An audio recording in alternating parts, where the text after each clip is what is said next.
You have a light that I could. Light? Just a light, yeah. Right there. That lamp right there. Oh, this lamp right here? Yeah. Okay. Didn't know if it was it. Is that all right? That's Is perfect. that enough? Okay. That's perfect. Hello. Can you hear me? Can you hear me? Can you hear me, Will? Hello. Hello. Can you hear me? Hello, hello. No. Talk to me.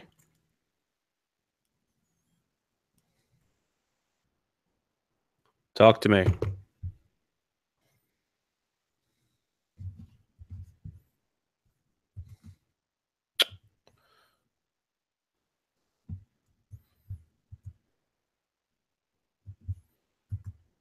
You gonna talk to me or what?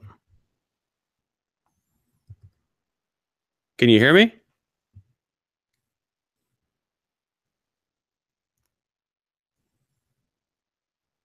Will. Hold on one second.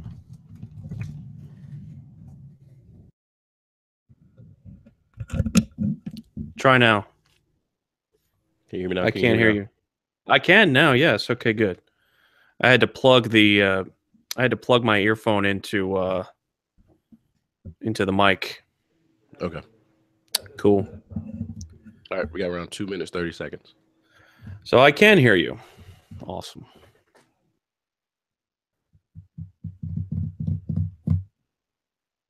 What's up, pro? What up, pro?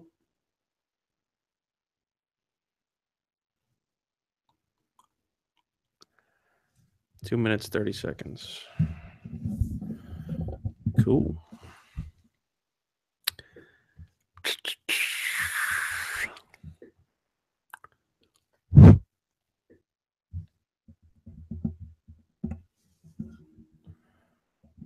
I'm not too hot or anything.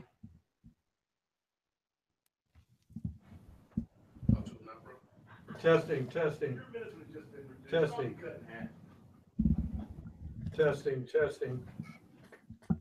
I can hear him.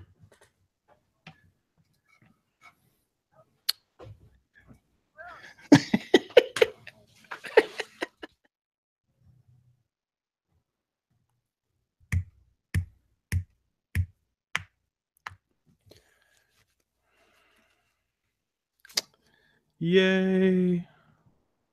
You're gonna get to see live radio happen. Nice. Surprised that Mike isn't in here. You gotta take Tucker on. Oh, that's right. Well, he can watch a little bit. You gotta shut off this phone for you. Or else the phone's gonna be ringing. That's fine. Damn it. Not about that.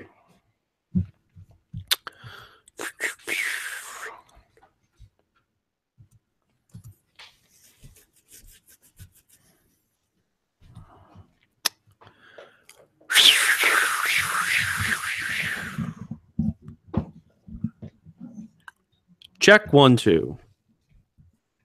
Hello. Hey, no.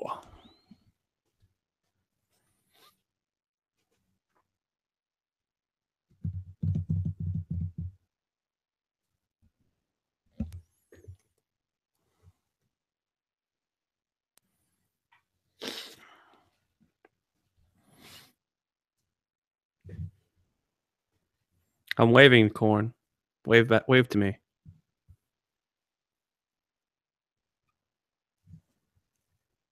No, wave at the camera.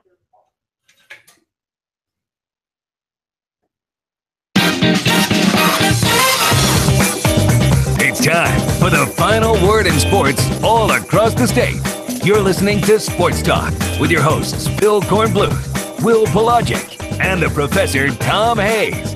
You've been waiting all day, so join the show by calling 800-956-7266. I think our defensive staff does a phenomenal job. We do a turnover circuit every Tuesday, and they do a great job of pointing to violators of when the ball's not in a secure position and the people we try and go after in the game. Whether we're here or on the road, I think we're going to get everybody's best shot. That's just the nature of where we are. And I love that. I mean, that's that's a comfort zone for me because for me it's easier to prepare your football team when you know you're going to get the very best of every team you play.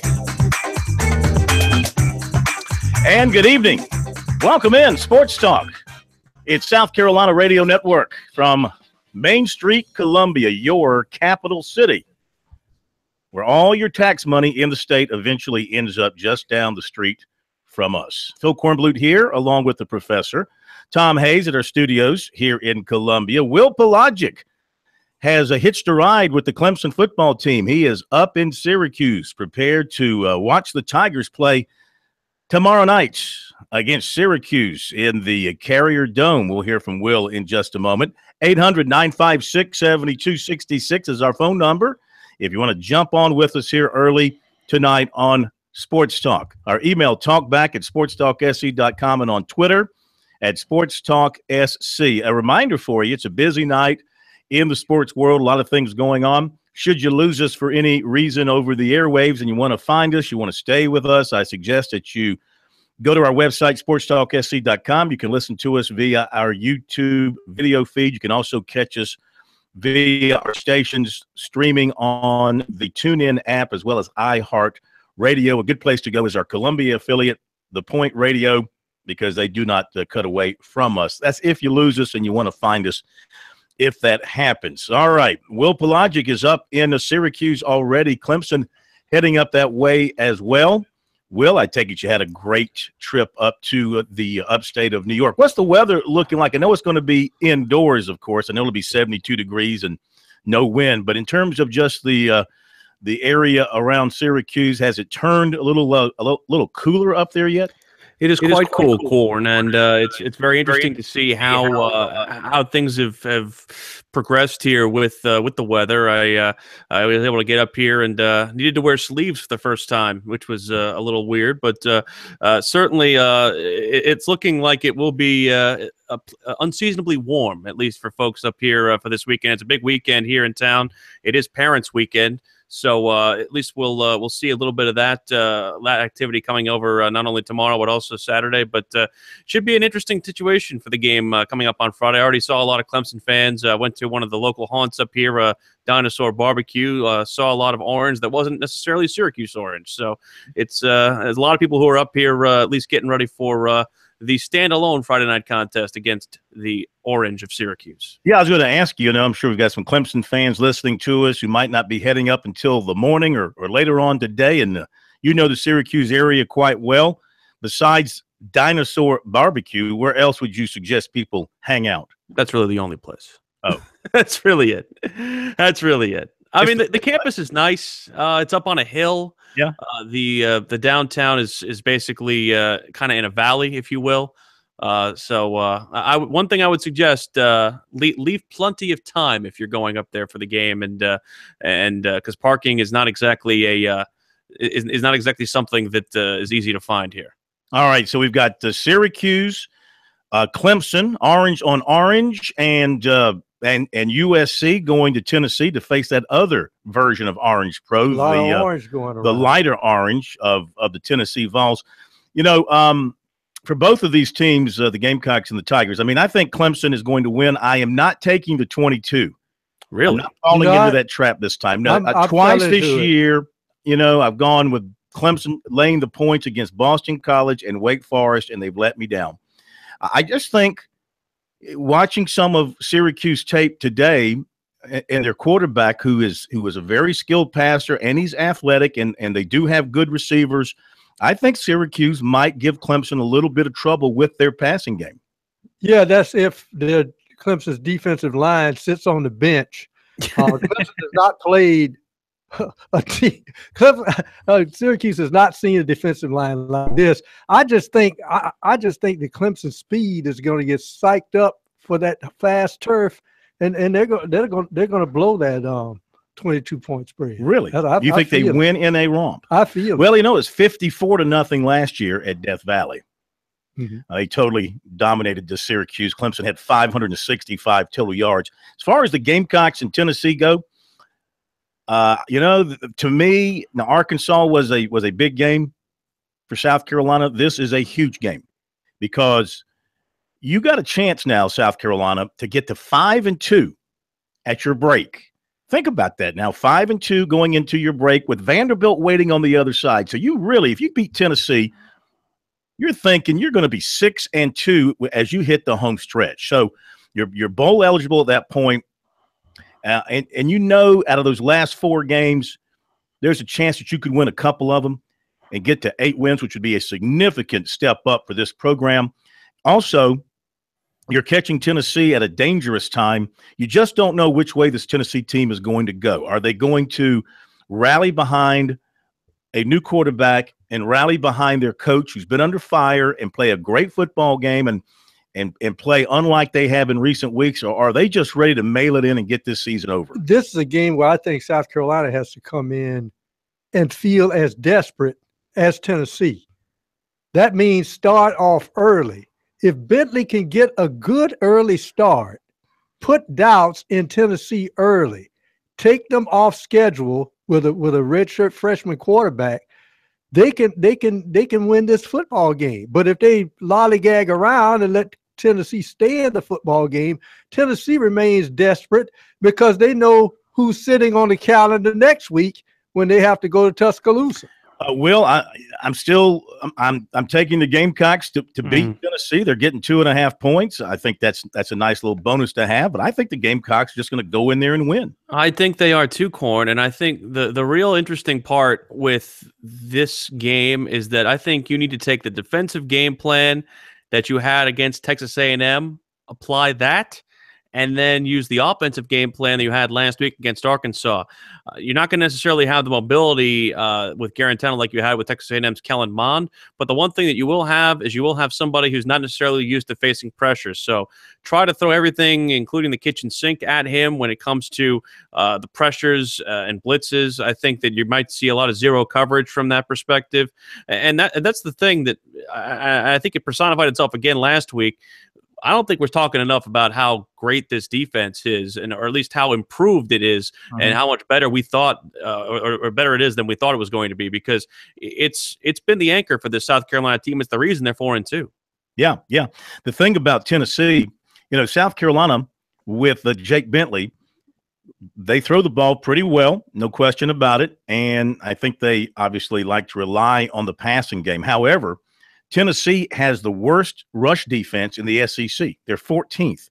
So, I mean, and they're number one in pass defense. And that they might be number one in pass defense because they're so bad in rush defense. And everybody just runs the ball against them. So if you're South Carolina pro, you look at that and you go, we've really got to try the running game here and see if we can follow suit with some of the other teams that have run the ball well against Tennessee. I think probably some of those numbers are skewed because of the teams they played with GA in front of their name, name it Georgia Tech. Yeah. But last is last. Yeah, I agree with you. But here's the key. I want to think about what did Tennessee work on so much defensively this week. Guys, we got to stop the run. We got to stop the run. I'm not so certain if you're South Carolina, you don't throw to set up the pass. Everything they've worked on, we got to get tougher against the run. Give them something they're uncomfortable with. I would even venture to think that at some point, if you've got a lead, I'd show them the Wildcat just to scare their defense about something they may not have worked on. Yeah. Just put some doubt in their head. I don't think South Carolina's run the Wildcat all year, has it? They haven't. No, it has not. Did they run it when Debo was healthy? Did he ever drop back in there and run the Wildcat? I don't think he did. No. Yeah, he did not. They have. All right, 800-956-7266. We have got the coach and the quarterback coming up. More from USC and Clemson as we look ahead to the big weekend starting tomorrow night.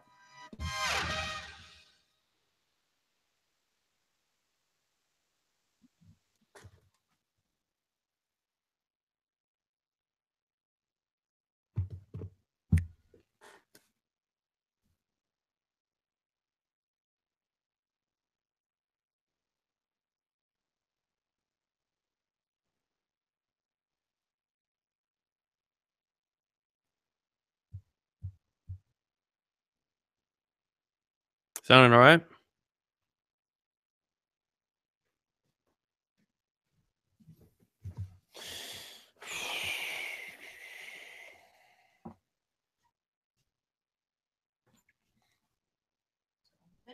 Mm-hmm. We're in break right now.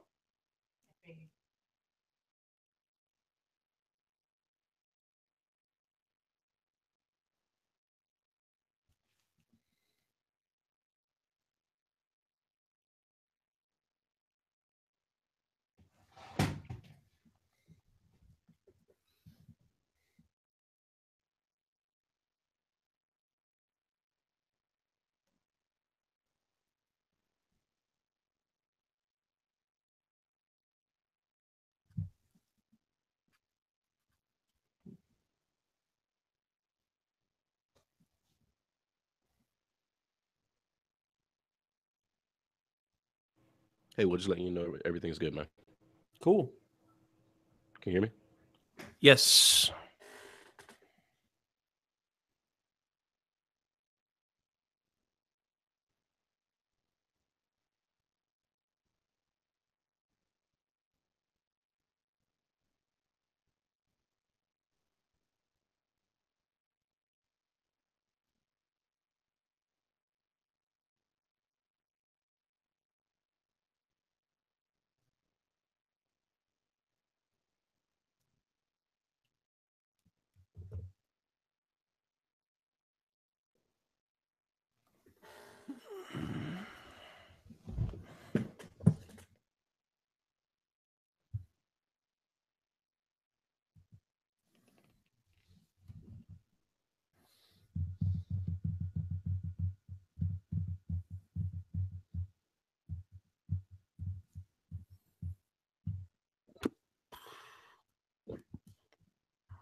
These guys, they never sleep.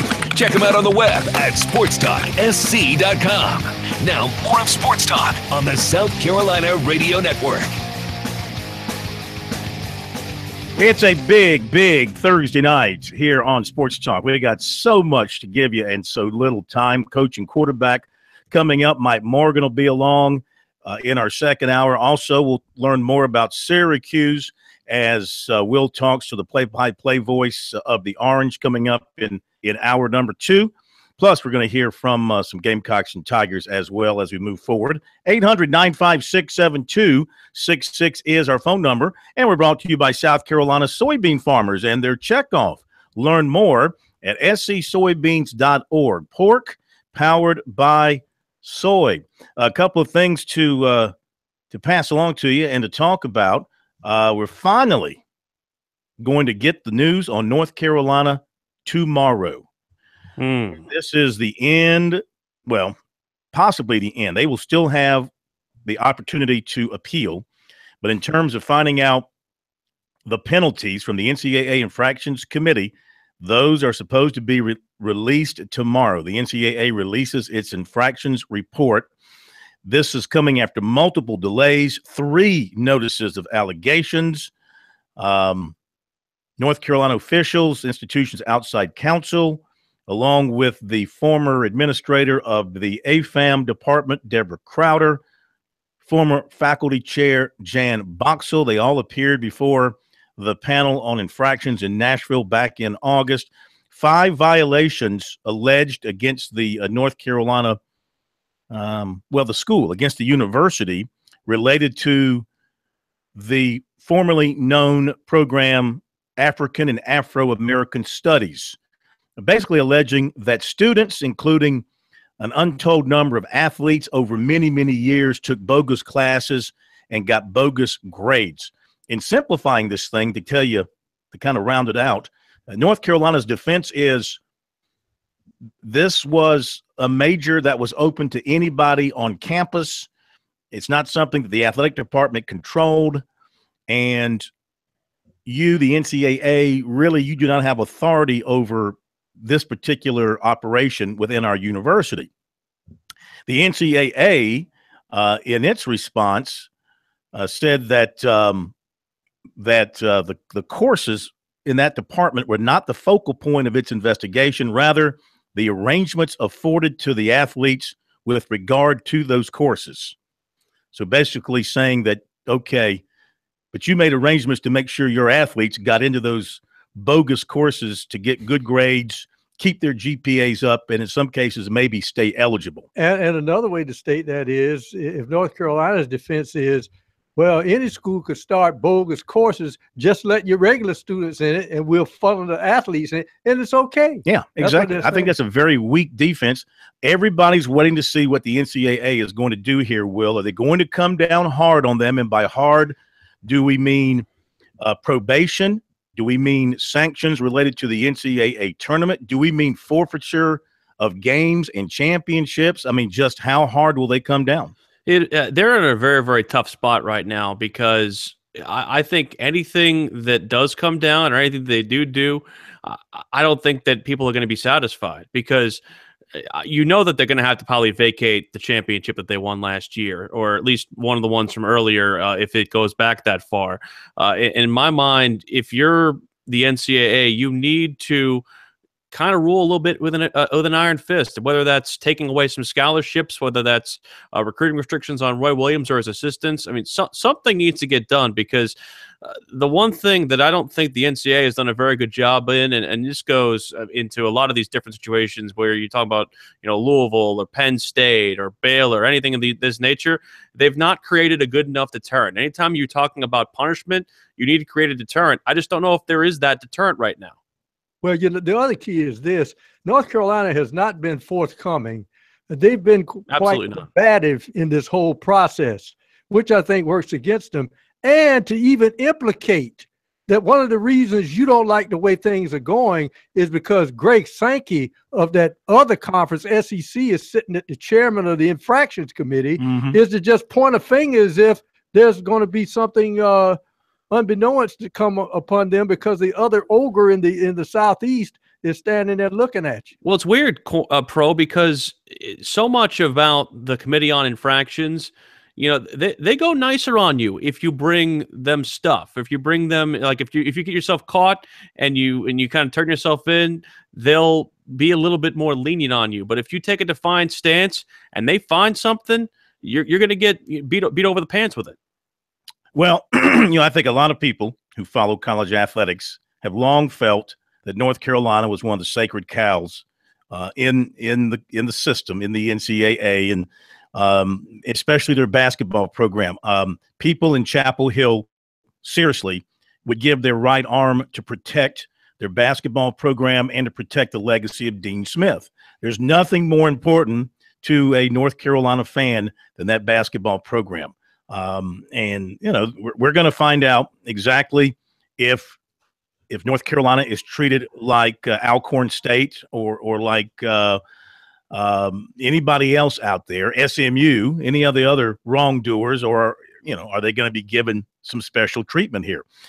We put a question out on Twitter this afternoon about what will North Carolina receive tomorrow, a kick in the butt or a slap on the wrist, and the people who have responded believe it's just going to be a slap on the wrist. 82% of the response on our Twitter poll question is that it will be just a slap on the wrist. I don't think it'll be a slap on the wrist. This has been too high priority a case.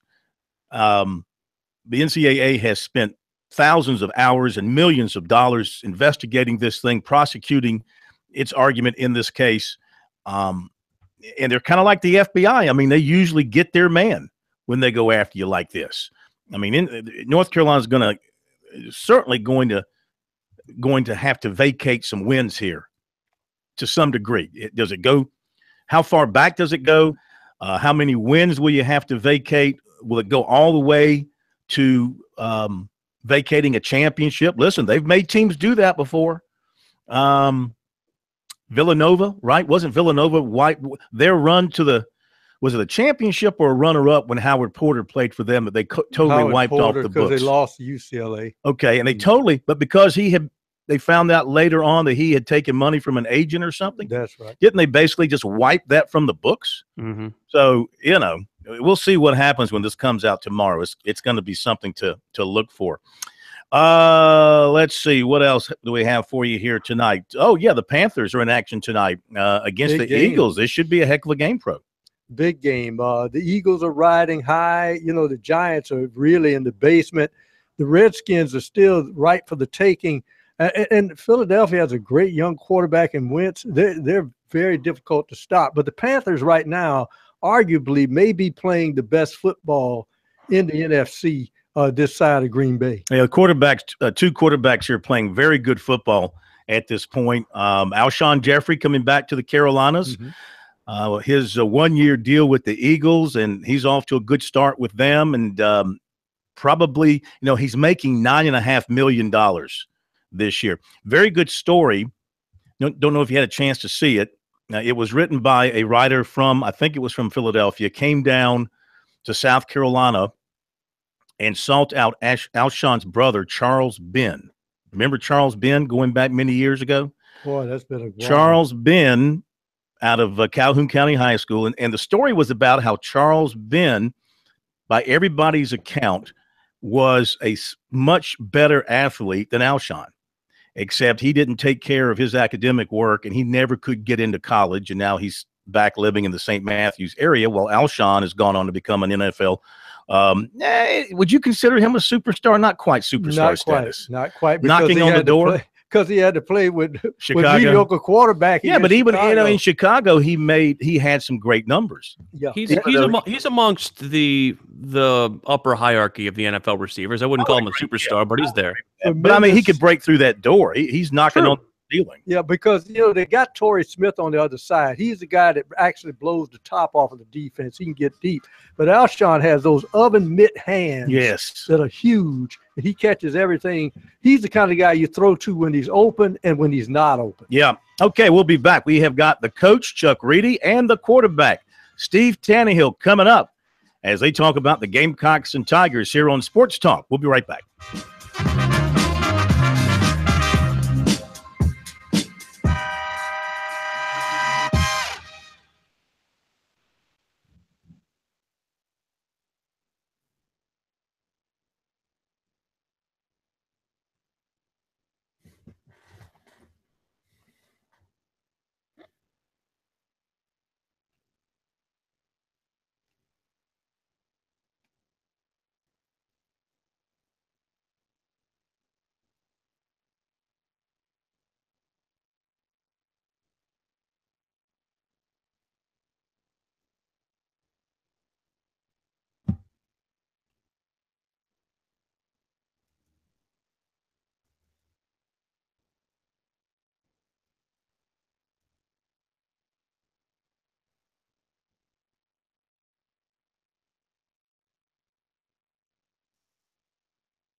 This next segment's recorded, so.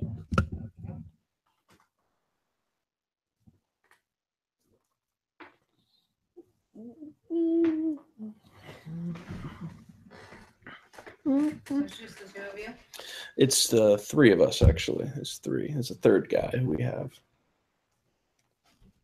Are you on camera? I am. It's fun. Okay, so it's 3 of you.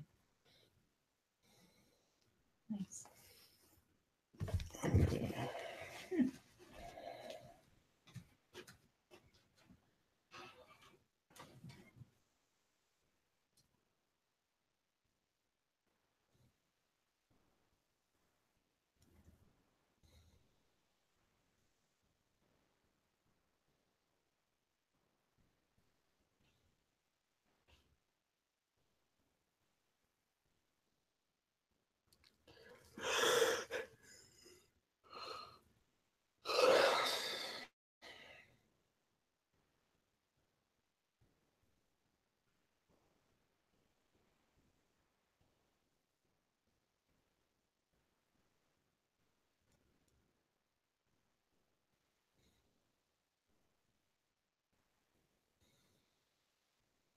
Every day you say 3 of you?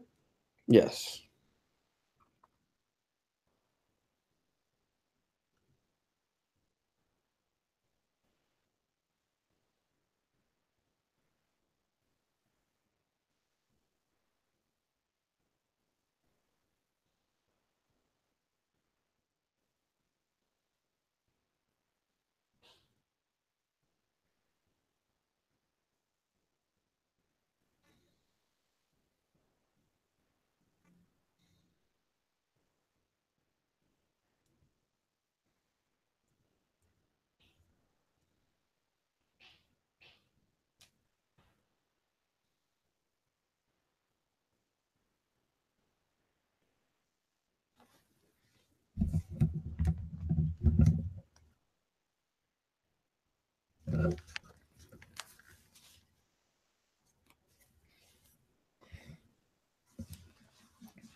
Welcome back into Sports Talk here on this Thursday night. It is time to welcome into the program the coach and the quarterback, Chuck Reedy and Steve Tannehill, here on Sports Talk as we look back at the weekend, successful weekend for both USC and Clemson, and look ahead to what is ahead for both. And Chuck, let's begin with you, and let's talk about the Gamecocks. And turned out to be an impressive day for them in the win over Arkansas. The defense came up big. They ran the ball pretty well, and after kind of a shaky start, Bentley settled in and had a nice afternoon.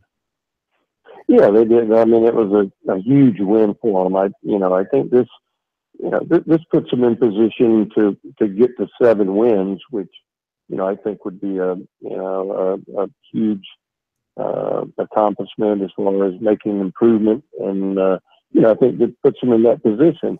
As you said, they ran the ball better, and, they didn't get themselves, in a lot of bad 3rd and long situations. So much improvement there, but a lot of it had to do with just how bad Arkansas was. I mean, you get 3 turnovers for touchdowns. I mean, but it was a big win, no doubt about it. Steve, one thing that they've worked with this week with the Jake Bentley, and they talked about it earlier in the week, basically happy feet. He was saying that all summer long he worked on movement in the pocket, and it left him with active feet, and they were trying to, as he put it this week, kind of calm his feet down. You ever had to deal with that as a quarterback? Oh, yeah. And it has a do with the rush. And it's really not so much the outside rush. It's when that pocket collapses from the inside. As a quarterback, you're always taught set up as deep as you can, let those edge rushers get pushed upfield, and you just step up. But happy feet, to me, is moving inside that pocket, not up in the pocket, and that's from that interior push. So I've seen the games, and I don't know that Jake's had happy feet. He's had a lot of pressure. Some of his biggest plays have been, when he makes a play outside of the pocket and getting out of the pocket. So it's a fine line with a guy that can move.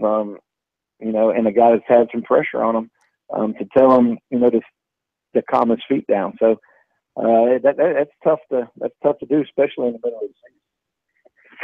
Chuck, in dealing with Jake and watching him early on Saturday, a lot of his throws were sailing over the heads of receivers, and he finally settled in, hit that strike to Hayden Hurst, and that kind of got him rolling. And then he had a really good finish to the ball game. What difference did you see in his technique and his performance early versus late? Well, I think the main thing, I think he's pressing a little bit. I just think there's been so much pressure put on him, and obviously, the running game hasn't been very good. Yeah. I think he's just pressing a little bit, thinking that he has to be the guy to make plays. And I think when he, made the big play to Hurst, that kind of, calmed him down a little bit, because he realized, hey, we've got a big play, and now I can, kind of settle into this thing. But I think there was a lot of pressure on him, especially early in the ball game, that that it was all on him to try to make the plays. And that like I said, that's why it's so important to get the running game going, so that it doesn't fall on his shoulders all the time. Yeah, they got the running game going, Steve, against Arkansas, and they stopped the run extremely well against Arkansas. So as the Gamecocks roll towards Tennessee and they head up to Knoxville against a Tennessee team that's going to be starting a new quarterback, a lot of conjecture about the future, the coach, and all that. Is this a dangerous time for South Carolina stepping into that turmoil in Knoxville?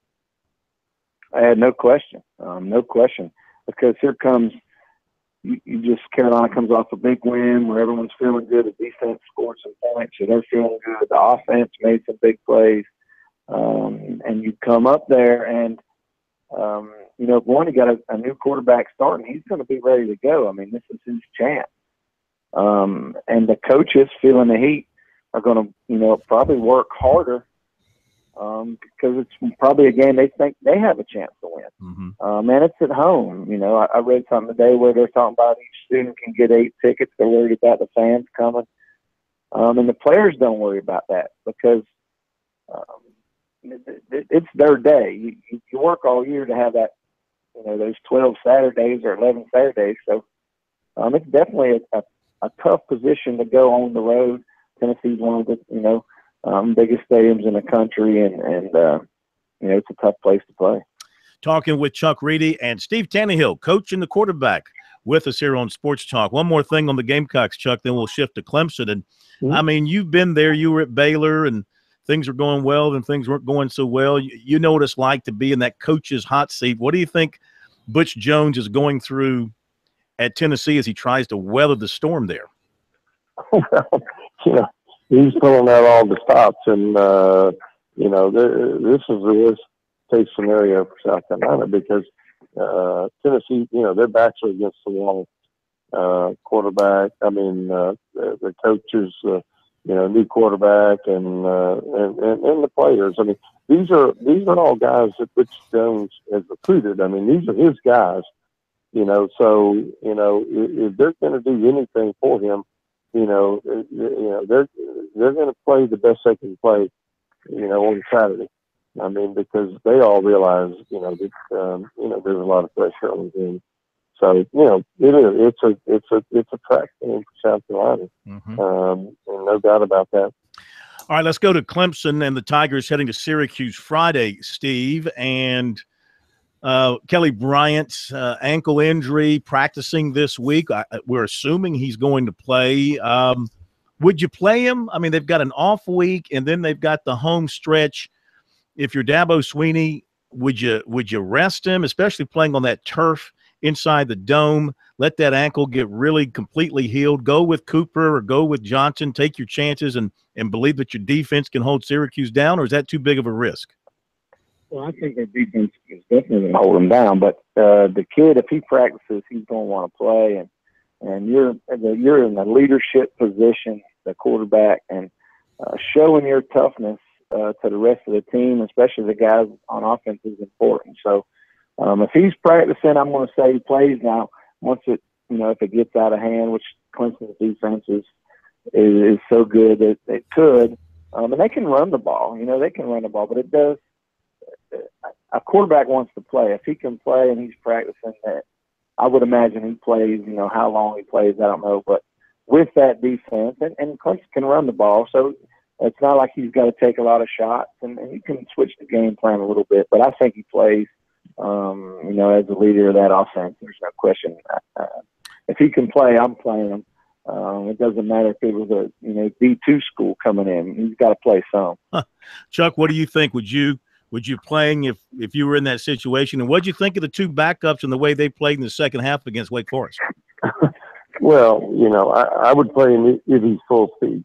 If he's not full speed, I wouldn't play him. But I think I think what you saw, Hunter Johnson, is the next guy. And I think if Bryant, if he's not able to play or they only play him for a short period of time, Hunter Johnson will be the guy that'll come in next. And, he was very impressive. I mean, he's certainly a guy, that can throw the football. And, I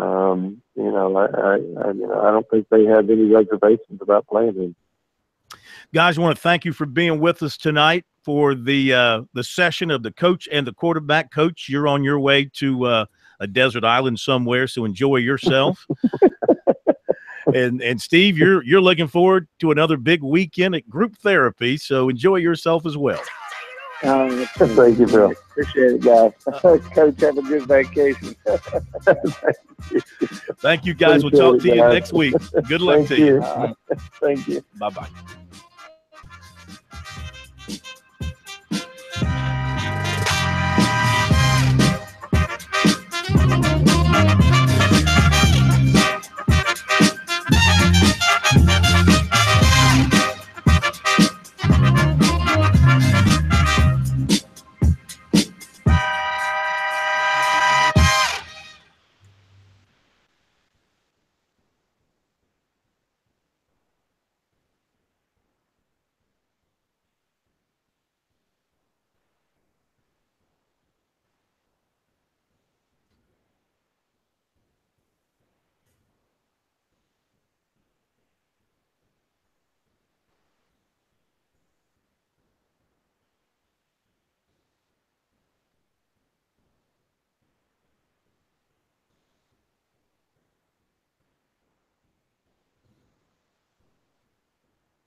Guys are always checking email. Send your comments or questions to talkback@sportstalksc.com. Now, more of Sports Talk from Columbia's Main Street. Rolling along on this Thursday edition of Sports Talk from here in Columbia as well as up in Syracuse. Enjoyed having the coach and the quarterback with us. We actually had to tape that interview the other night before the official word came out that Kelly Bryant would be good to go because Coach Reedy was heading out of town. Instead of just having Steve do it all by himself, we went ahead and recorded something there before the guys got away from us. Maybe Dabo does the same thing that Wake Forest does. You think their starting quarterback is going to play, and nobody told anybody. Dabo said, wait a minute, where's the quarterback? Yeah, exactly, exactly.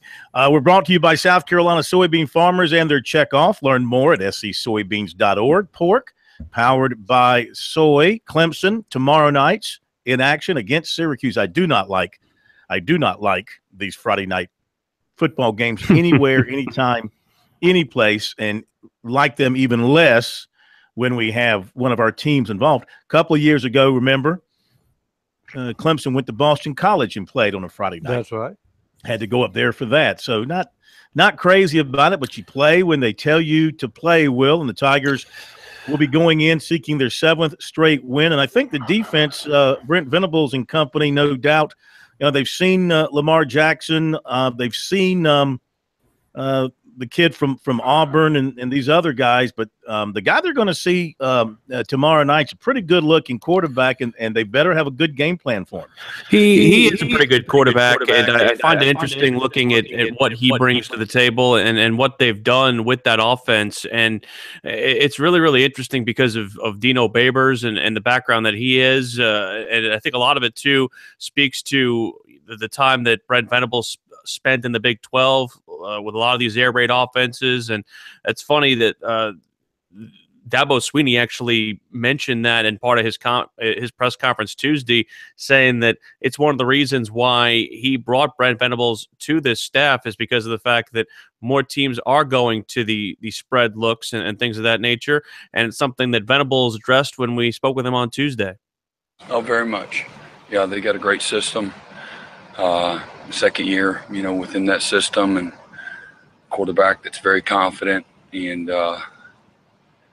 he's got big arms, is mobile, and between Phillips and Ishmael, tight ends and backs, and a few other guys, they're doing a great job distributing the ball and get the ball out fast and make a lot of big time plays.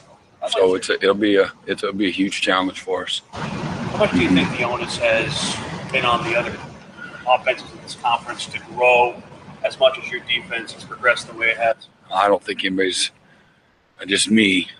I don't think anybody's, thinking about Clemson and their defense. When they're thinking about their offense and what we need to do. I think whatever they feel like they need to do, it's based on what they either are or not doing and what they want to do. So. There's a lot of really good defenses in this conference and a lot of excellent defensive players and a lot of really good offenses too. It's a very multiple league it's a quarterback-driven league, that's got as good a skill, if not better than about anybody in the country, from top to bottom. Coach Sweeney mentioned one of the reasons he hired you was what you got to practice against at Oklahoma and places you've been. Mm-hmm. What were the things you took from practicing against those offenses that you've developed into this defense? Well, you learn about the offense itself, not just how to practice, but and that's a big part of it too. But you learn a lot about the offenses, and so I think that's as much as anything. And then they all have their own flavor, not just style of plays, but different types of how they manage it, and what they want to do versus certain looks, and they don't all come from the same, spread tempo family per se. So, I was able to learn, and there's some different families within the Big 12 conference. So just learning about, whether it's the air raid or a variety of the other spread offenses that are out there, just some experience that way, but manage it and practicing against it, and how to keep your guys fresh and ready to go and still be physical, I think are all big parts of getting your guys ready to defend them. All right, Clemson defensive coordinator Brent Venables from earlier this week up at Clemson, Will. And listen, one thing about Venables, he seems to always have a good game plan for whatever offense they're facing. He seems to always have a good idea on how to slow down the best offensive weapons on that other side. He does, and I think, too, we're not talking enough about the defensive secondary for Clemson. And I know Trayvon Mullen, there was a stat that came out in Pro Football Focus. He has the lowest opposing quarterback rating of basically whenever he's targeted, he is allowing the lowest quarterback rating. I think it's around 34. And it's one of those very, very big advanced stats that is even hard for me to understand. But the one thing about Clemson's defensive backs, they're playing a lot more physical, something that we didn't necessarily air as part of our Talking Tuesday pieces, but something that Dabo Swinney mentioned is that they put those guys in boxing gloves and took basically a page out of Bill Belichick's playbook to cut down on the pass interference penalties. And that's a real big part of why not only are they allowing less yards, but they're also not getting penalized. They only had, I believe, 4 or 5 first downs as a result of penalties. That number was way higher over the last couple of years. Well, I'm telling you, and the pressure up front will be important, but Dungy is a guy who's around 6,000 passing yards in his career, 23 games in, 6,000 passing yards. He's accounted for 54 touchdowns passing and rushing. So he is a dangerous quarterback. But again, Venables has a way of coming up with a game plan to keep those guys between the hashes so that those speedy linebackers can clean up if they try to get past the defensive line. We talk about a lot of the talent that Clemson has, and I really think we don't say enough about the coaching. It's almost like in basketball, Brent Venables sees where offense's sweet spots are and makes sure their guys don't get there because they're physical at the point of attack.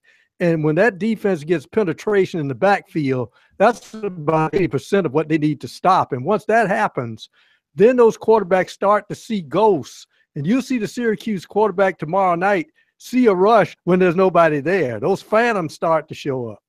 All right, recruiting, defensive back J.C. Horn of Alpharetta, Georgia, Tennessee commitment, still is, despite everything going on. He might be at Tennessee Saturday to watch not just the Vols, but the Gamecocks. Of course, he was in earlier this year to watch South Carolina. He's also been to Clemson, Tennessee, and Auburn for games.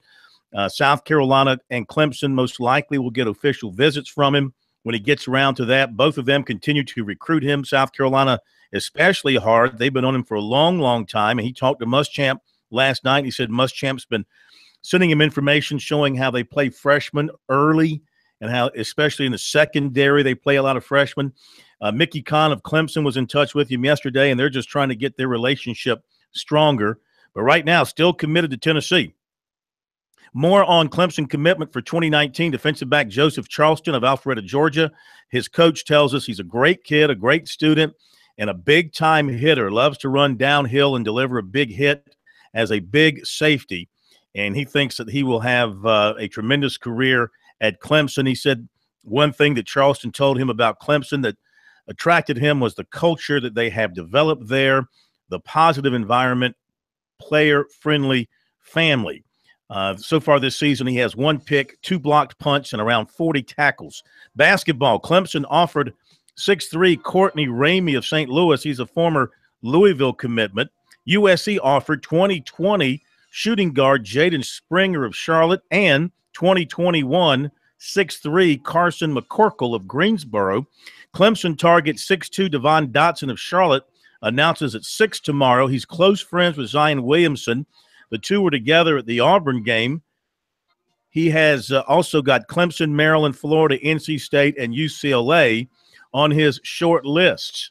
And a baseball note for South Carolina, a player who's been committed to them for a while, John Gilreath, a pitcher from Northwestern, announced just a little while ago that he is going to finish up high school early, graduate, enroll at USC in January, and then go ahead and compete for a spot with the Gamecocks this spring. That's recruiting. Top of the hour. We'll be back.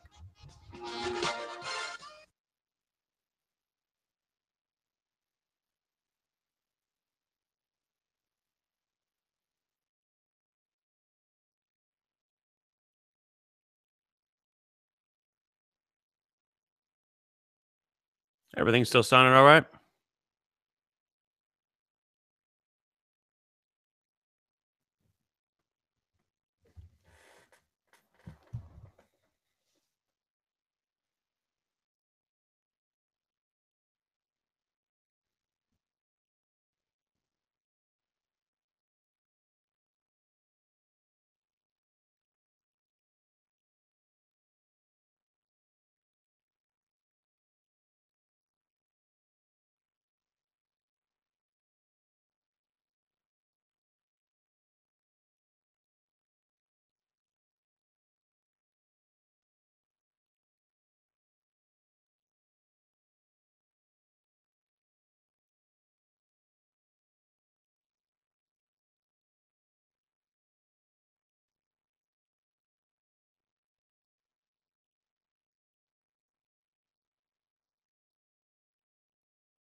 They're talking about contingency plans for that NFL game because of the smoke from those fires.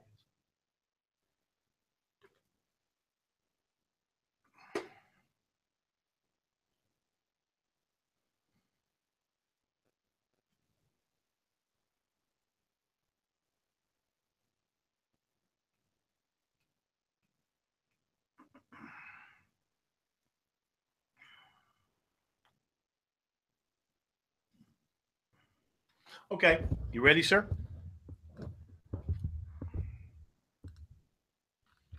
Here we go.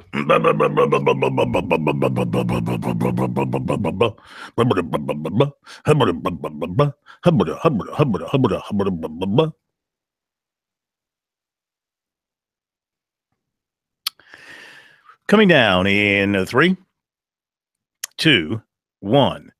Defensive back J.C. Horn of Alpharetta, Georgia, remains firmly committed to Tennessee. He might go to Tennessee this weekend for the game with USC, or he might go to Alabama for its game.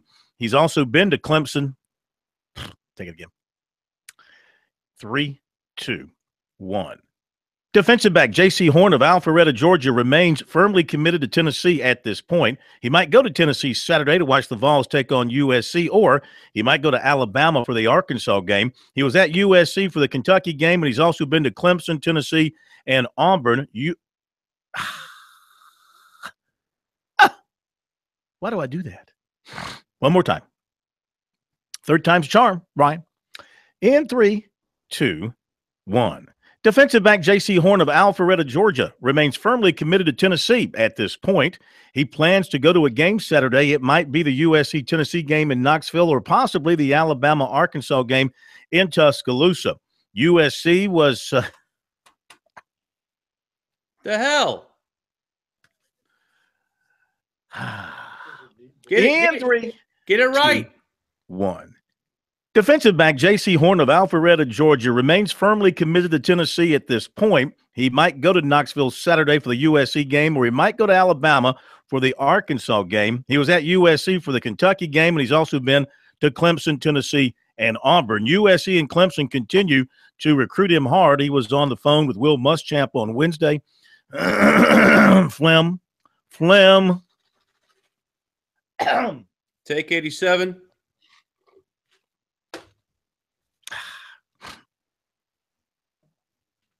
Okay.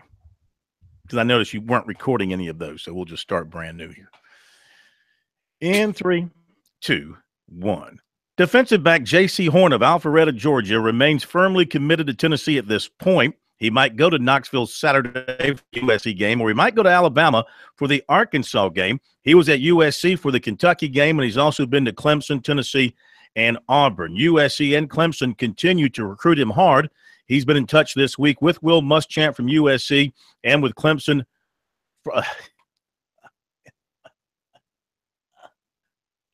Let's do it after the show. I can't get my mind on it here. We'll just do it afterwards. Let's remember to do it afterwards. I'm flustered with myself. The hell's wrong? What's wrong?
La la la la.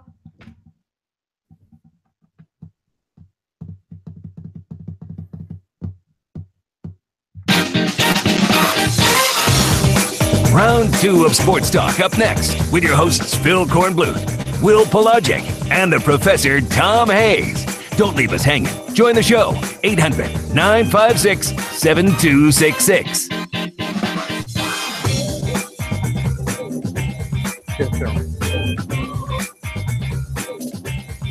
And welcome back in Thursday edition of Sports Talk, South Carolina Radio Network. Phil Kornblut, Professor Tom Hayes here in Columbia. Will is up in Syracuse, already getting in position to cover Clemson tomorrow night. More on that coming up. We'll have the voice of the Orange coming up here in just a few minutes. But right now, we've got the voice of Mike Morgan joining us here on Sports Talk from Morgan on the Move on this Thursday night, brought to you by Founders Federal Credit Union. The mortgage team is more equipped than ever to help you with the mortgage process, whether buying or refinancing.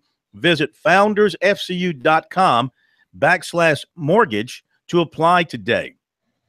And by BP Skinner Clothiers. People nationwide get their custom-made suits and accessories from Brent Skinner. Very best in suits, shirts, pants, shoes, and more, all available to you right here in Columbia. You can visit their great showroom in the Vista, or no matter where you are, Brett will come to you. SkinnerClothiers.com to set up an appointment with Brent Skinner. Whew. Mouthful there, Morgan.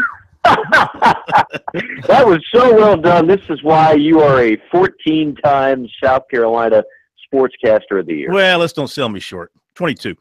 22, I'm sorry. That's okay. How are you?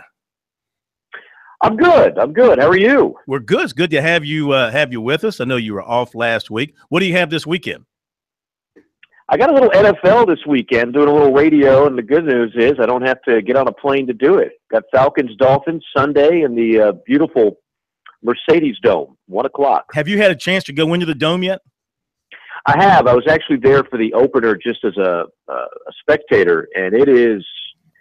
I know a lot of college football fans had a chance to check it out in the first week. It's impressive. Yeah. They really did a great job with it, and I think the best thing about it is, you know, I've been to the Jerry World Dome, and everybody talks about how that scoreboard is so mammoth, it's hard not to be fixated on it. Well, rather than hanging scoreboard, they've got this halo with the unbelievable high-def look, and no matter where you are, you don't have a bad view of it, and you don't have to, like, cock your neck up and have a stiff neck for 3.5 hours to see whatever you want to see. So I think they really did it right. The amenities are incredible, and they finally figured out, I think, how to open and close the roof. That's always a plus. All right, very good. Yeah, it's a beautiful looking building. Can't wait to see it when Clemson plays Alabama in the national championship game there. They might just cancel the rest of the season, right? Well, I mean, that's well. Who's your today? Right now, we're basically at the halfway point. We've got the first playoff rankings coming out here the end of October. So, if you were hedging your bet today, who do you have in your semifinals? So you want all four, is what you're saying, then? Yes, that's the question. Get off your original premise of will it be Clemson and Alabama again? I thought I'd do you a favor and expand the question. Well, I don't know if it's doing me a favor or not. That means I got to think harder now. I would have much rather picked 2 than 4, but let's go with Clemson, Alabama. They certainly seem to be at another level right now.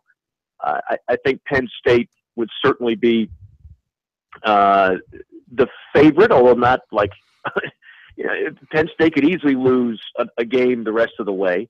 I think once you get past Clemson and Alabama, I don't think any of the other teams that you mentioned at 3 and 4, let's say, I don't know, I'll throw out Penn State, and I'll throw out a 1-loss Georgia team. How about that? Mix it up a little bit. But no matter who you mention, 3 and 4, no one's going to be that shocked. You could throw TCU out there, although I think they still could very well lose against Oklahoma. Or they could go undefeated and then lose in the Big 12 championship game and find themselves watching at home. 1 and 2 are the only things I think we all feel really good about. We all feel really good that Alabama and Clemson are the top 2 teams. And I've said all along from the start of the year, for my money, the only team that could even have a chance of knocking off Alabama in the SEC, it was never LSU, and believe it or not Auburn. I thought it was Georgia, and I feel stronger in that opinion than I ever have before. Alabama would still be a favorite. Heck, might be a 7 to 10 point favorite in the Dome. But I think Georgia does have enough weapons, and they match up well enough where they could give Alabama a very good game, a la what we saw back in 2012 when they fell a couple of yards short of pulling off the upset. So when you say a 1-loss Georgia team, you're thinking down the road that Georgia goes undefeated regular season, then loses to Alabama in the SEC championship game and still gets in the playoff?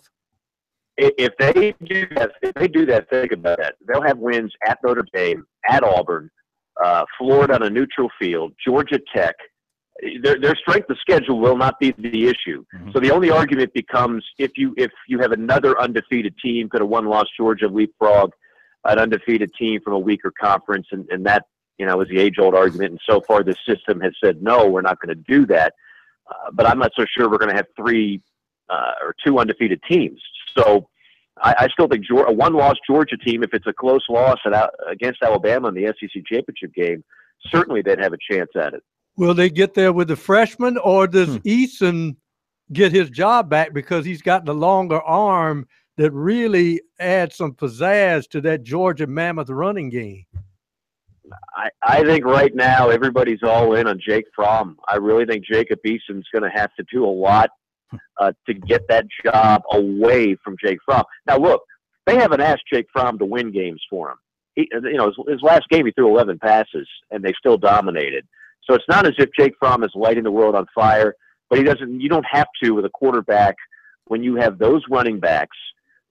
You've got a good tight end. You've got an offensive line that's much improved. You've got a guy like Godwin who's a go-to receiver. You've got enough, and then you've got a dominating defense. So they don't need their quarterbacks to throw 25, 30 times to be incredibly effective. And from that standpoint, I just think you fall into the if it's not broke, don't fix it routine. I don't see, unless Fromm has a really bad game in the next few weeks, I don't think he loses the job. Well, you're right there in Atlanta, so you hear all the talk around the Georgia program, and now the commitment from Justin Fields. I mean, they're going to be like Clemson next year. They're going to have the hot shot, highly recruited 2018 freshman quarterback coming in. You're going to have an established starter who's still an underclassman. You're going to have a young backup who's highly touted. Clemson's facing the same situation. How is Georgia going to handle that situation, that quarterback room? Well, Jacob Eason strikes me as the kind of kid that if he gets a sense that he's not the man in 2018, he's gone. And that means he has to transfer, sit out a year, play 1 year at another school, and then would likely go for the NFL draft, which would make him one of the most talented, highly touted quarterbacks to ever transfer because he can't get the starting job. But that's the embarrassment of riches Georgia has right now at that quarterback spot. Yeah, I see him going back up to Seattle, playing for Washington. Very possible. Yeah. Very possible. That's been mentioned as a strong candidate. There's been a couple others out there, but I wouldn't give up on him getting the job just yet. I mean, Jacob Eason. The problem with Eason last year was he was a guy I think that maybe thought that he could just kind of go through the motions and rely on his natural talent, and he'd be the guy. And then he was humbled in some games. Quite frankly, he wasn't that accurate for a guy who has an NFL arm. He wasn't that accurate. And so the moment that he got injured, you had a feeling this Fromm kid, who was also a pretty highly touted quarterback in his own right and has all those intangibles that everybody looks for, could take the job and you'd have a Wally Pipp situation. And that's kind of what it's looking like right now. All right, in 30 seconds, how crazy will the coaching carousel be in the SEC come this postseason? Look, if Tennessee loses at home to South Carolina, it's beyond a nail in the coffin. It's, you can go ahead and just get a Home Depot 24-pack of the high-duty nails and just go ahead and get it over with and throw the coffin off the cliff and let it sink in the bottom of the ocean.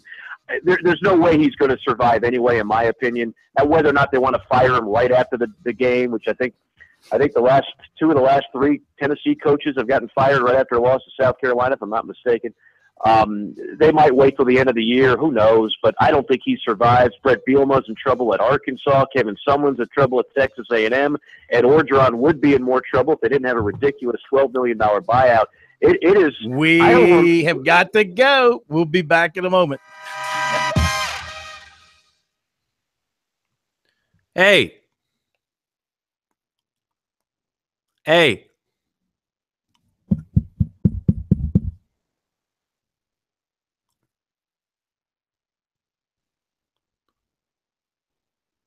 Do I get to ask a question to Mike Morgan or no?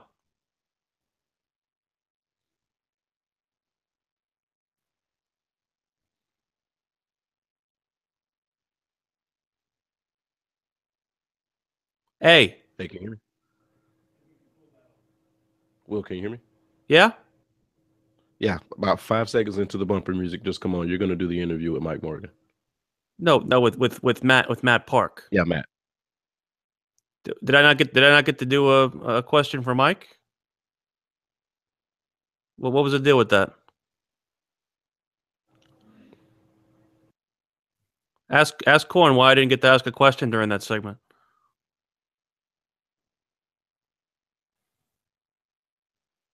Huh? He said he's just opening up his text. Sorry.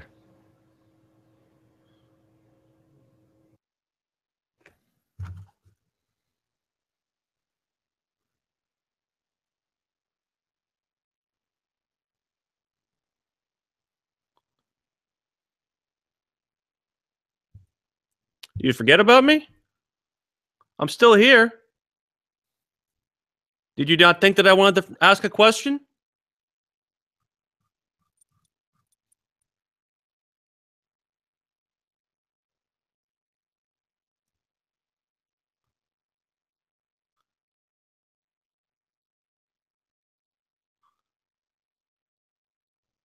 That's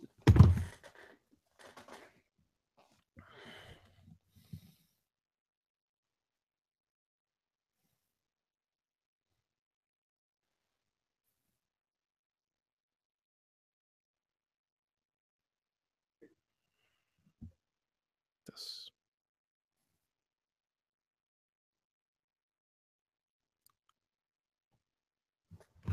What's wrong with the setup?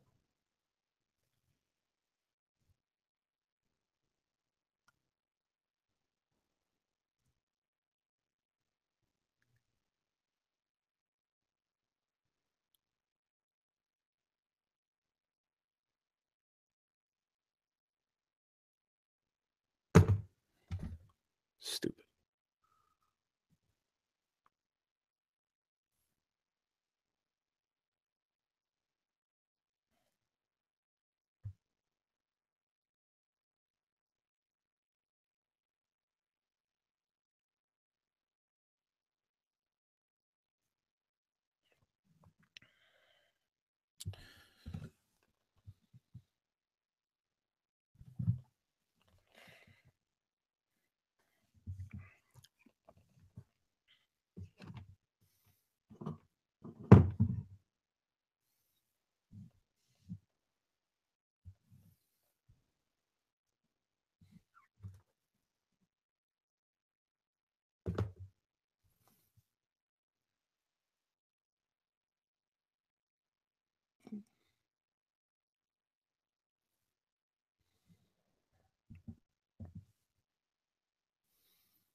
All right, you coming up 5 seconds into the segment.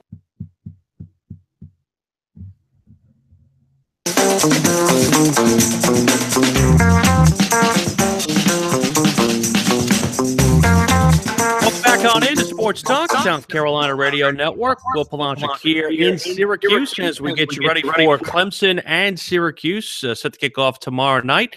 It's our pleasure to welcome in from right here in Syracuse, the voice of the Syracuse Orange, Matt Parkey, joins us here on Sports Talk on South Carolina Radio Network. Matt, Will Palanchik, Phil Kornblut, Tom Hayes, how are you?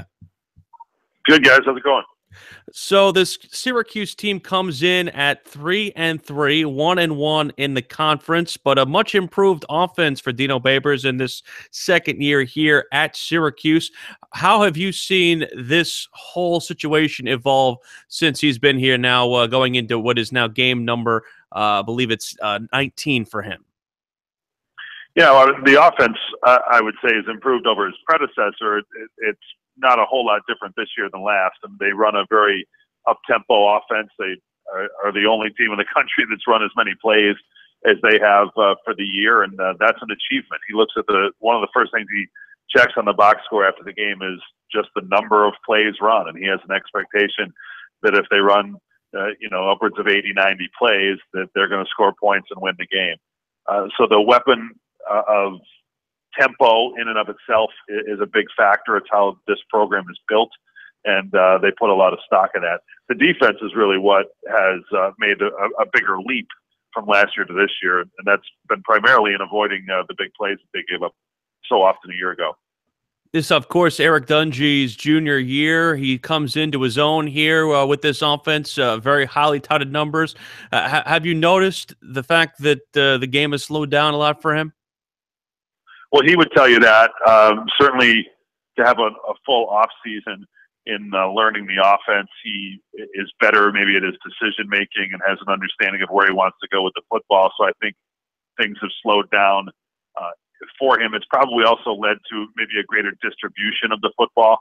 Last year, Amba Adetawa was so prolific in the big play passing game and rewrote every record in the history of the program. Now, he's got Steve Ishmael and Urban Phillips, who both are go-to guys. And then in the win against Pittsburgh, started to throw to Devin Butler a little bit more and the tight end Ravian Pierce. So there's more options there. Dungy's the best player on the team, throwing for over 300 yards per game, leading the team in rushing touchdowns. So they go as he goes. What makes Phillips and Ishmael so difficult to defend? Well, I think that the tempo and the alignment put them in position to get open, first of all. If you notice, the knock on those guys is they would not have a ton of yardage after the catch. Ishmael catches everything that's thrown at him. He's probably not going to run away from anybody, but he's very good at the jump ball. He can post you up.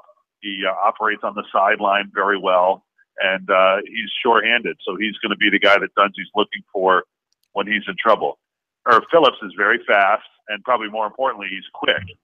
He operates typically on or between the hash marks. He can kind of position his body in such a way against the linebacker that creates mismatches, and they're able to connect with those guys in very high percentage passing plays. So I think that's what they offer within this offense.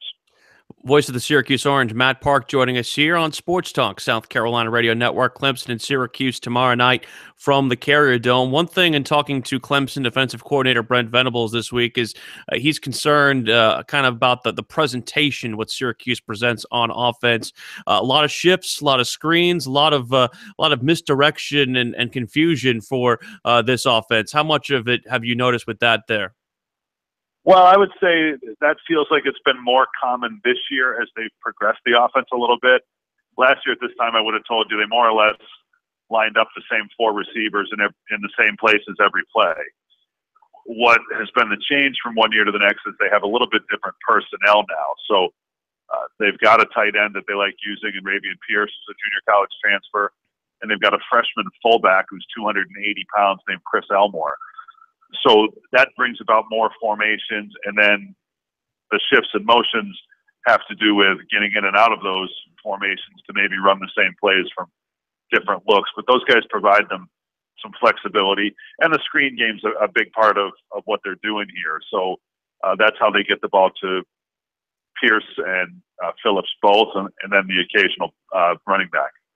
You mentioned the maturation of this defense. Who would you say has been the biggest gainer, if you will, in terms of the maturation process and how much this defense has grown here? Yeah, I don't think it's an individual. I think it has to do with just not getting torched. You know, last year's defense gave up basically a 60-yard play per game, and you're not seeing that this year. They gave up 6 20-yard plays per game last year. And that's not been as common. So I think they're making their teams earn it. They're making it tough to see in the red zone on occasion. And that's kind of keeping them in the game. They were right there in the game. You know, I could have beaten Middle Tennessee, but they were right there in the game. Hey, I'm gonna jump in here real quick for you, Will, because it sounds like Matt's line has dropped momentarily. Brian, why don't you try and reconnect with them real quick? Will talking with Matt Park, the voice of the Syracuse Orange. That thing just died out in a hurry. Yeah, I was on. I think it had something to do with his mic. I think his mic kind of went away from him there on that, and I don't know. I'm very curious to see what they bring on defense and to kind of see who are the playmakers and who are the guys who come in and maybe strike a little fear into this Clemson offense, because we really haven't seen a defense that shut them down outside of Auburn, honestly. Yeah. All right, go ahead, Will. Matt's back with you. Sorry, Matt. I guess we lost you a little bit there, but I know you were talking about the defensive playmakers here, and I know that that you said it's more of a collective effort for the Syracuse team, but it obviously is something that, like you said, has taken big steps under Dino's watch. Yeah, I mean, Syracuse is good players. Their best core can hang with anybody, you know, and there just isn't enough of them for them to be competitive week in and week out right now against the best in the ACC. But on defense, Zaire Franklin and Paris Bennett are as productive linebacking duo as there is in the conference. Chris Slayton's a very good defensive tackle, and the defensive backs are, experienced. And I think the biggest thing that they're doing here is, I don't know where you lost me, but they're cutting down on the big play allowed. Last year they gave up on average 1 60-yard play per game and 6 20-yard plays per game. And this year they're trending nowhere near that. So the other team's got to earn it a little bit. They might crap out in the red zone, and that's what's keeping Syracuse within reach. And they've been right there in their 3 losses. Voice of the Syracuse Orange, Matt Park, joining us. How would you say not only the state of the program is, but the state of this fan base? As you know, basketball kind of drives the bus here in Central New York a lot of times, but there is a lot of football history here and pageantry here. How has the fan base responded to the Babers tenure? Well, I think they want to see it happen. They've been told to be patient for a long time. Babers is a very easy guy to support. and the fans do. I think the ticket purchasing hasn't really been there, and it's going to take something to bring them back. You know, a bowl game or two, you know, a big win against, you know, one of the upper tier teams in the ACC to get everybody's attention. I think people that know and follow football know that things are headed in the right direction and he's recruiting better, and that Syracuse can't afford to be running coaches in and out through the revolving door. So it's really that next core of support level that needs to be brought back to the program. And you know, I'm confident that it'll be there. It's just going to be a matter of him kind of continuing, because he plays an exciting brand of ball that in and of itself is easy to market. The dome renovation will be a very important thing in the next 3, 5, 10, and probably even 20 years. So, you know, there's a lot that needs to kind of happen here, and I think it's on track. Matt Park, voice of the Syracuse Orange. Thanks for the time, and I'll see you tomorrow. Okay, sounds good, guys. Enjoy. That's Matt Park from Syracuse Orange Radio Network, Corn, and he mentioned the dome renovation. That's something that's a very big, hot topic up here in Central New York, as they need to do anything they possibly can to keep up with the Joneses in this conference, much like what Clemson has done themselves. Well, I find it hilarious that a building known as the Carrier Dome is not air conditioned. It is It is rather ironic, isn't it? Yeah. Wait about 4 more weeks and open the doors. It'll be air conditioned. Now, the one thing I learned my first trip, my only trip there, is be careful around the doors because of the pumping of the air to keep the dome open. It sucks those doors in. Mm-hmm. It'll cut you in half if you get caught in between. We'll be right back.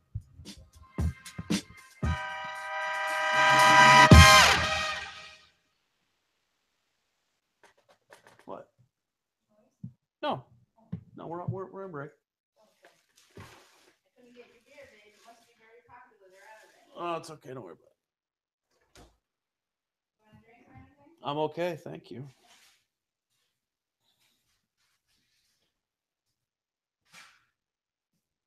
Actually, I wouldn't mind a bottle of water. What? Or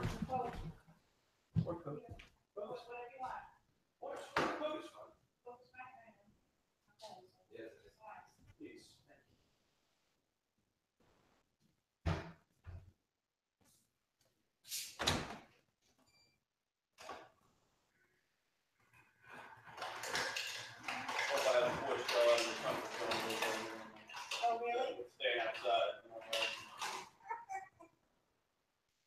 But we're almost done. We got two segments left. Two segments. Yeah, basically. Two 10-minute segments left. You always have that long video thing? Mm-hmm. Wow, that gives you a long time. Oh, yeah. Wow, that's pretty good.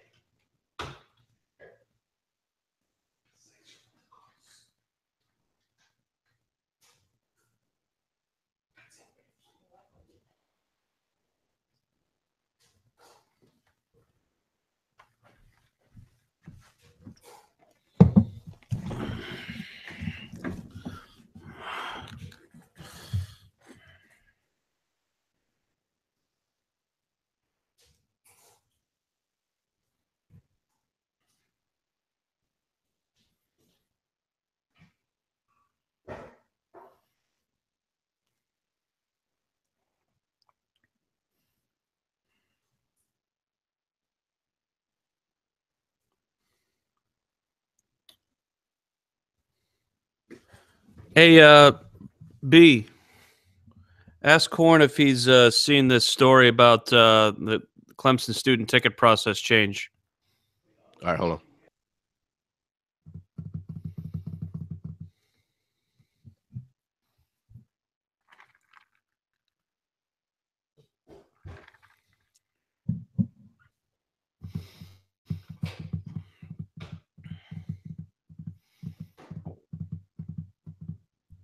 He's looking at it now.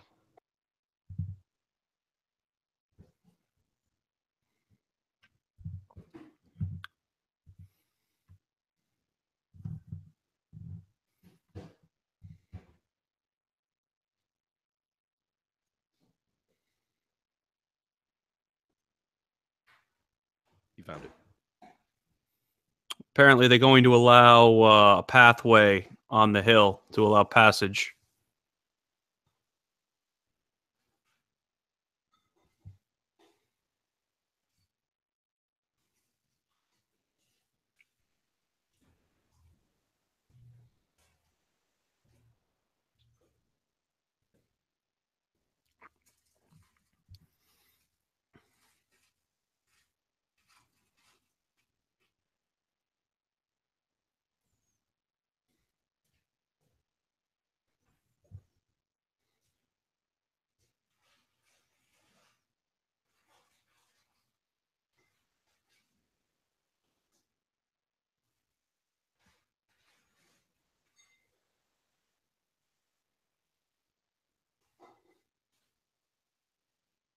Sports Talk is the sports talk show of Main Street, South Carolina. From the coast to the mountains, we cover it all.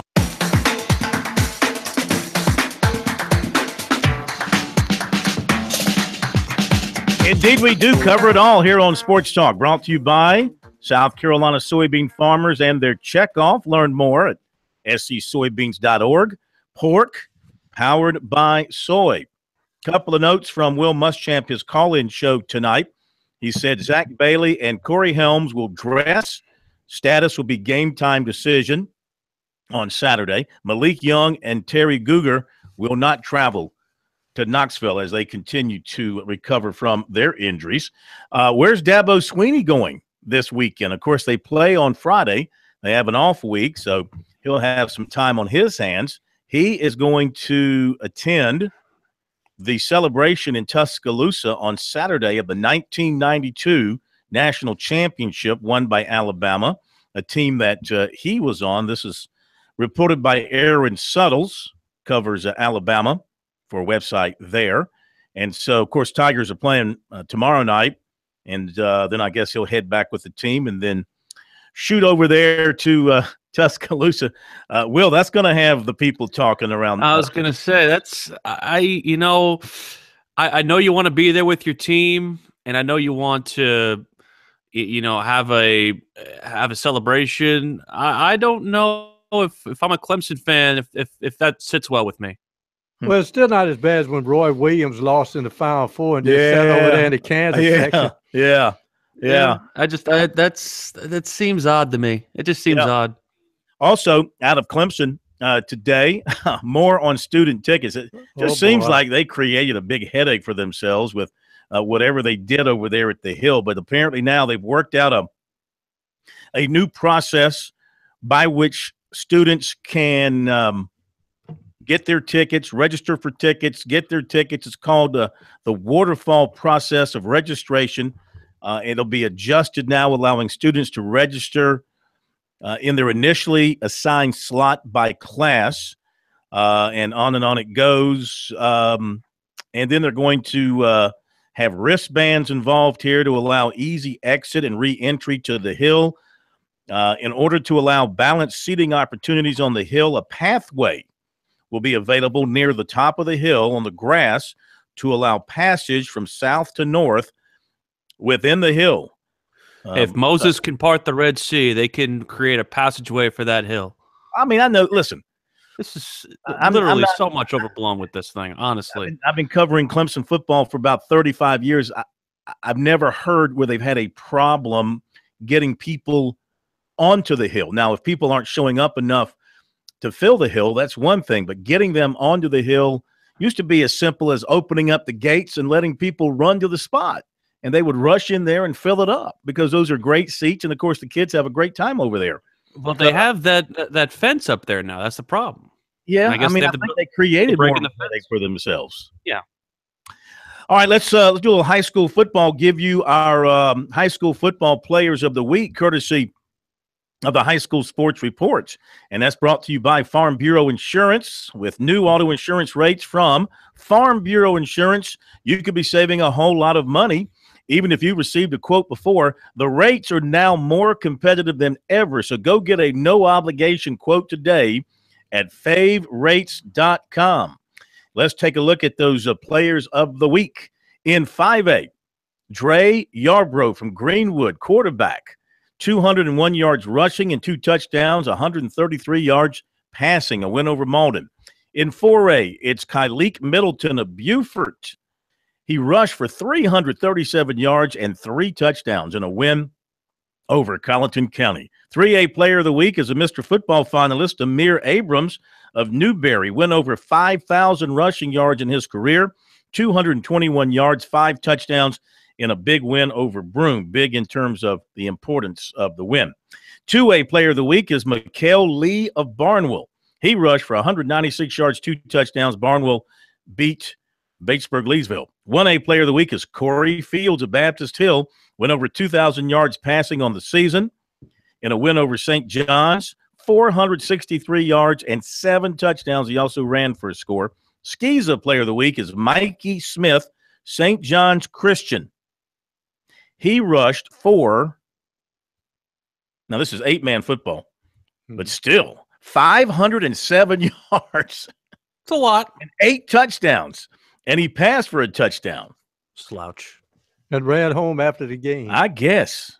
Mikey getting it done. There you go. Players of the week selected by the High School Sports Report. You know, A.J. Turner would love to have a game where he rushes for 507 yards. He might get SEC Player of the Week if he were to do that. Now, the Gamecocks did pick up their running game a little bit against Arkansas, and earlier this week, A.J. Turner talked to us about the improvement in the Gamecock running game, the offensive line getting it done, and he hopes to keep that moving forward. I know it definitely felt good because the previous games before we felt like we didn't have as good as a run game, but felt like we started to open up that game, and hopefully we can continue with that. How's it feel out there mentally at this point? Last year you guys were 2-4. Now you're 4-2, trying to get to 5-2. Can you see the attitude different compared to a year ago? I can definitely feel like there's a difference. I feel like a lot more people care more, and a lot more people are bought in, and they're willing to do whatever it takes to win, whether it's moving a position or doing whatever, just being unselfish. So I feel like this time last year we didn't have as many people doing that and as many people bought into the program, but I feel like now we have a lot more. So I feel like we're gonna do better, be more successful. AJ, I'm sure you can always give credit to your offensive line after performance like that, but with everything going on, they're playing musical chairs. Only 3 starters are out playing, moving those guys around. How impressive was it for what they did on Saturday? I was really proud of a few people. I know Sedarius, he's been in there a little bit, but he hasn't really had the experience as everybody else. And even Blake Camper came in and contributed, so I was really proud of them. Being not being first team and coming up in the game time situation, stepping in and playing in the game for us is a really big thing. We're a really big thing, and I feel like they did a great job. There's some things that they can work on. There's some things that I can work on. Everybody has things that they can do to make themselves better, but I feel like overall, I think they did a good job stepping in and playing their role on the team. This kind of marks the 1-year anniversary for Jake in terms of being the starter. How different is he now than the guy who walked in that week of UMass? I feel like he's a lot more confident, and he knows what he's doing. I feel like when he played versus UMass, it was his first game. He wasn't experienced, but that year of experience that really changed a lot.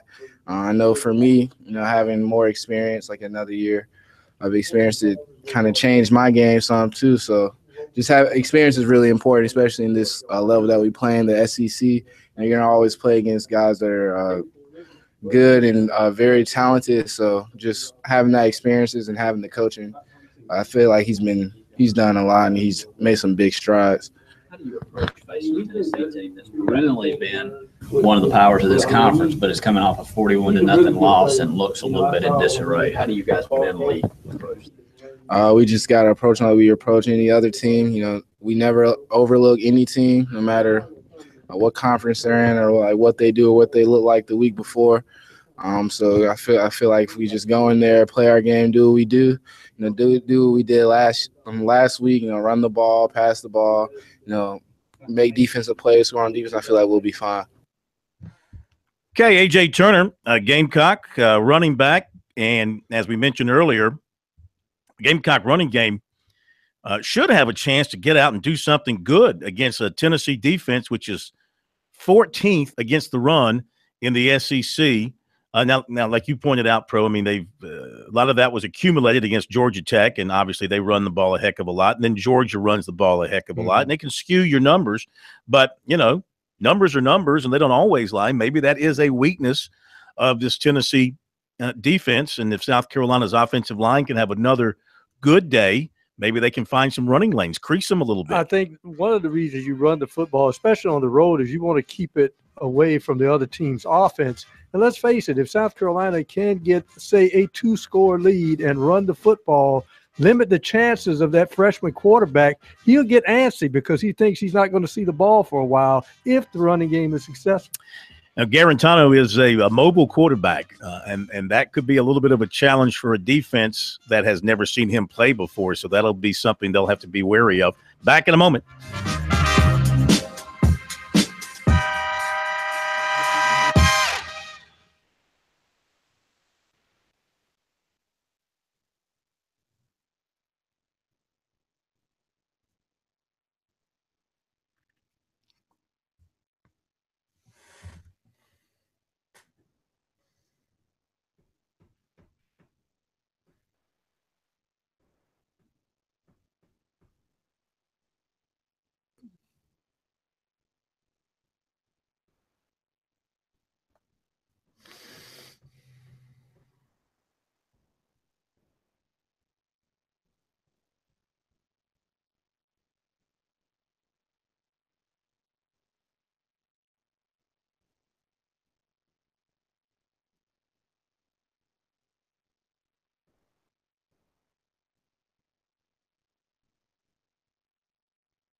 Now back to Sports Talk, South Carolina's most listened to sports talk show for more than 30 years.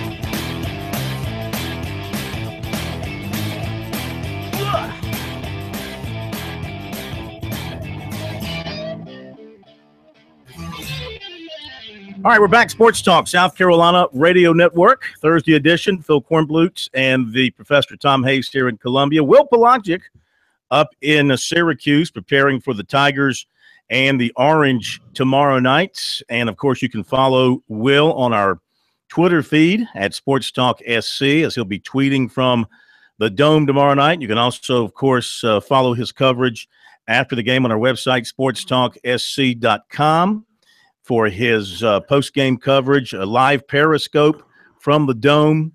It'll be hard tweeting while y'all are still on the air. It'll be weird for me. It'll be strange. The whole deal is strange. I hate it when we have one of our teams playing. This happens from time to time. I do hate it when we have one of our teams playing while we're on the air. But you know what? They didn't consult us when they scheduled the stinking game. You're damn right they didn't.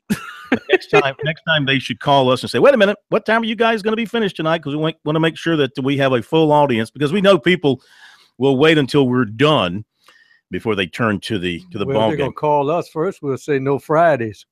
Hey, want to remind you, Sports Talk brought to you by South Carolina Electric Cooperative, sponsors of the Touchstone Energy Cooperatives Bowl. Find out more about what the co-ops are doing all across the state. Visit ecsc.org and save the date, December 9th, for the 2017 Touchstone Energy Cooperatives Bowl. You know, talking about Tennessee and South Carolina's running game, guys, just looking at their year, you know, they got off to a terrible start in terms of stopping the run because Georgia Tech ran it 86 times. That is hard to believe. 86 times for 535 yards. All right. Next week, Indiana State rushed for 122 yards.